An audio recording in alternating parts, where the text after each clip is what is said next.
The getting in was really good. The finishing was good as well. That 156 was obviously a key moment. To be honest, I don't know. I can't remember the top of my head. I think Nathan was on a double. Is that right? Yeah, he was on a double finish, whatever. And I feel like that really took the wind out of the sails of him. So for me, look, I don't think the scoring was great. It can be better. Everyone knows I'm a good scorer, but if I can pair that with the doubling in, then I stand a great chance of doing well this week. So yeah, I'm happy with the performance. It was good. I'll be striving for more for the next game, and hopefully I can pair the starting in with the scoring as well. When the draw's done and you get Nathan Aspinall, someone you played in the Premier League and on many big stages, does that focus you and like raise a shot because you know you've got to be on it from the off? Yeah, honestly, sometimes I feel like I get a lot of horrible draws in the European tours and that, and I'm like, for God's sake, I've got a really tough player. But then I think, hold on a minute, except for that first Euro tour this year, I've not lost a first round game on it. So I think maybe the better players make me better. I don't know. Sometimes you play players that you feel like you should be, or in a way it might make you relax a bit too much. I feel like when I know I've got a tough game, I really concentrate really hard. So maybe it's a good thing that I have them tough first round draws. And I mean, with Gian in the match play, it was a tough game as well. But it just didn't work out my way in that one. But now I'm thinking, I don't want to lose back-to-back first rounds in big major tournaments, and I've achieved that and not let that happen. This tournament brings out the best in you. You're going for 3 finals in a row. The fact it is so unique and you do so well, does that give you an edge, do you feel, because you know how to play this, where some people are still very hit and miss on the double in, double out? Of course, yeah, it can be. It can be. I think that I don't want to jinx myself, but the doubling in has been fantastic the last 2 years, and tonight, you getting in every time. It gives you a chance in every leg. Whether you're not scoring as great. I mean, like I said, my scoring wasn't great tonight, but I was giving myself a chance just every single leg because I was getting in, and every time Nathan missed 3 darts, I was six darts ahead of him. So for me, I think that is what sets the top players ahead. If you can get in early, put the pressure on your opponent, then it really does put them under pressure. And I felt like I did that tonight. That big finish as well. I always have that in my locker. Just one big shot to really take the game away from someone, and that happened tonight. Congratulations. Thank you, Phil. Well done tonight. You played with your smile on your face there, and there was obvious emotion at the end of it as well. Is that something you've really worked on, trying to enjoy the time up there in those big occasions? Yeah, I mean, I live for this. I live for these big moments. You play the big players, you live for it.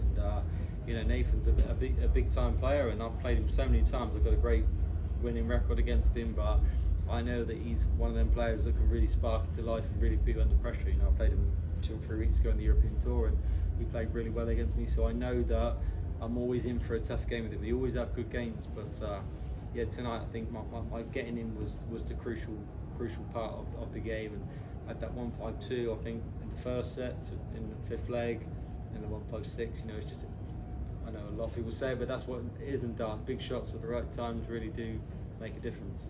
When we spoke to you when you were out of the World Series in Australia and New Zealand, you were saying you were coming back and having a little bit of time away and maybe recharging those batteries. Do you feel ready to go for this back end of the year? It's obviously very busy. Yeah, honestly, I feel like after the Premier League, I kind of neglected my practice. There's lots of gaps in the calendars, even if it was just 3 or 4 days, I just weren't practicing, and you kind of feel a little bit comfortable that your game's in a good place, and maybe you don't try as hard. But in the last sort of, 3, 4, 5 weeks, I've been playing all the time, doing exhibitions, and it keeps you sharp. If I'm playing all the time, that makes me dangerous. So I think that I've done the right decision. I've been working hard on my game, but I've been playing all the time, and I think when I'm playing all the time, I'm at a sharp level, and that's when I'm at my best. With those exhibitions, how much do you go into that to enjoy yourself, and how much is actually focused on the performance side of things? Oh, I love exhibitions more than I do in anything, to be honest. I think meeting new fans and just seeing them having a great time, and me enjoying myself and having a laugh, and I love exhibitions. They make you feel good, and for me, I think that is a key part of darts. You have to be happy. If you're not happy when you're playing, then that's when you won't play well. When I feel happy, I feel good, I feel great. I feel like now I'm at that stage, and maybe it was last year where I was actually playing really good again. So I was good performance there, but I feel like there's more, and that's what's important. If you feel like there's more after a good performance, and then you can go on and be even better. Thanks, Mitchell. Thank you. Luke, well done tonight on that win. I know that you said in Australia, like Josh just mentioned, that you wasn't maybe as sharp as you want to be. You've put in those hours now on the practice board exhibitions. How close are you to the level where you think you need to be at to win this tournament and the ones coming up? Not far away. Yeah, not far away. I think, you know, everyone can see that the last 2 years before this year, I've not been at that level that we have seen. You know, in 2023, I was in the back end of that. You know, when I won the Grand Prix and the Grandstand, I was at a level where it was really, really good, and everyone was like, okay, this guy's gonna dominate. And obviously, I didn't think that. I told everyone that. But then 2024, I was really good again. You know, won the match play, won the players again, and the World Cup, and you know, obviously the Worlds didn't go great. But then this year is, like, I can't say this year has been great. It's been good as well, but I've not been at a level consistently. Whereas I feel like now, I feel like I can get back there again, which is important. The confidence is in my mind. It's important not to be too overconfident. If you feel like it's all going to come back to you and you're going to start playing unbelievable, I do feel good again, which is really important for the brain. This is the first major tournament where you're defending the winners' money from 2 years ago. Does that change the mindset, change the feeling, change the pressure, or is it just like any other tournament you played this year? No, I love it. I love it, to be honest. I feel like if I'm not defending it, I've never won it. So, yeah, if you're coming into tournaments where you're defending it, it's great news, isn't it? Because it means you've won big tournaments. So yeah, that don't bother me, to be honest. I'm quite happy with the fact of defending money, because it means I've won the money. So yeah, you know, it's no pressure on my shoulders. Like I said, I know what everyone's sort of hinting at about the world #1, but yeah, it's all down to the World Championships. I could win this, I could win the Europeans, I could win the Grandstand, I could win the Players. I don't win the Worlds, and I could be not world #1. So that's all it boils down to. So I'm hoping that I can prepare myself and win as much as I can, play as well as I can, go into the Worlds, and then explode and win that, and then, you know, still be world #1. Thank you, Luke. Welcome tonight. Thank you, mate. Many congrats, Luke. I just wanted to ask you about the recent announcement of darts going over to Saudi Arabia with the new World Series event. What's your immediate thoughts on that? Yeah, I mean, to be honest, I didn't really have a thought on it until like 1 or 2 days ago when it came out. So, but yeah, you know, I'm just a dart player. I'm here to play. If I get asked to play and get invited to play, that's all I'm doing. You know, wherever the PDC takes it, I'm going to go. You know. I'm not sure if you watched the recent Matchroom documentary, but No. Turkey Al-Sheikh on that was discussing with Eddie and Barry on getting the darts, and he said if he does get his hands on the darts, that he'll implement a crazy concept, like he did with the snooker and the golden ball, if you're aware of that. Yeah. Is the anything you'd like to see him implement with that, or do you want him to maybe just keep darts as it is? Honestly, I couldn't care, to be honest. Whatever he wants to do is great, as long as he pays as much as he does for the snooker and the boxing. I don't care. You know, obviously this is my job.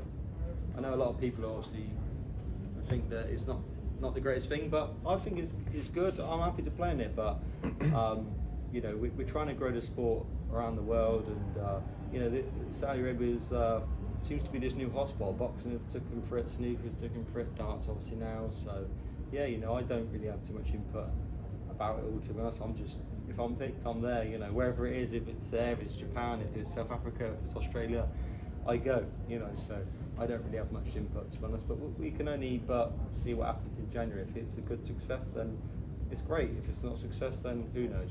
But yeah, I'm just going to turn up, be there, and hopefully there's £1 million for the winner. Whether they potentially bring back the quadro board or something like that, would you welcome the new fresh idea for a tournament? Yeah, I mean, there's so many people out there probably would not be happy with it, but sometimes in life that you have to grow, you have to go with the sport, and sometimes new things are good fun. You know, there's so many different formats and stuff like that. People want Ryder Cups, Royal Rumbles, all this type of thing, you know, so they can't complain if we go there and do something different. You know, it's growing the sport in different ways, but making it in you know, doing different things. You know, and obviously just playing 501 and all the time can be quite, you know, a bit boring for people. It's maybe we need something different. I don't know, but whatever they do, it doesn't bother me. If it's quadro boards, if it's 1001 best of one, I don't care. I'll be there and I'll enjoy it. But you know, it's obviously a sport in place that just wants to bring new sports, and yeah, you know, hopefully it's a good thing, and we have good fun there, and you know, it grows the sport in the Middle East even more than it is now. Congratulations, Luke. 2 years ago saw your first sort of PDC major and started a title run of things at the back end of the season. Just how special is it playing here, and what brings out the best in you?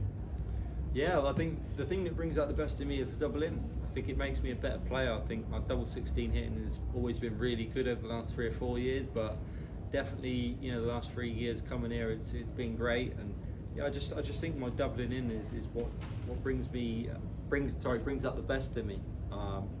And for me last year it was obviously a disappointment not to win, because I felt like I could have been 2.5 in sets to give a different game, but Mike deserved his win. It was fully deserved. But yeah, I think the doubling does bring out the best in me. I love double 16 too. And it's Krzysztof Ratajski next in the second round. Any thoughts on that game? Yeah, he's another good double 16 hitter. So it's going to be a tough game. This is a funny format, because it doesn't matter who you play and how good they are. You were up an off day of getting in, and it can be a completely different game than you expect. I expected a lot closer game there with Nathan, but he's doubling in one as good as what I thought. And Krzysztof might not be, who knows? But just don't take anybody for granted, and work hard. If you're behind and stuff, I'll be there and ready for Krzysztof. Thanks very much. Thank you. Okay, thanks everyone. Remember. Cheers, Luke.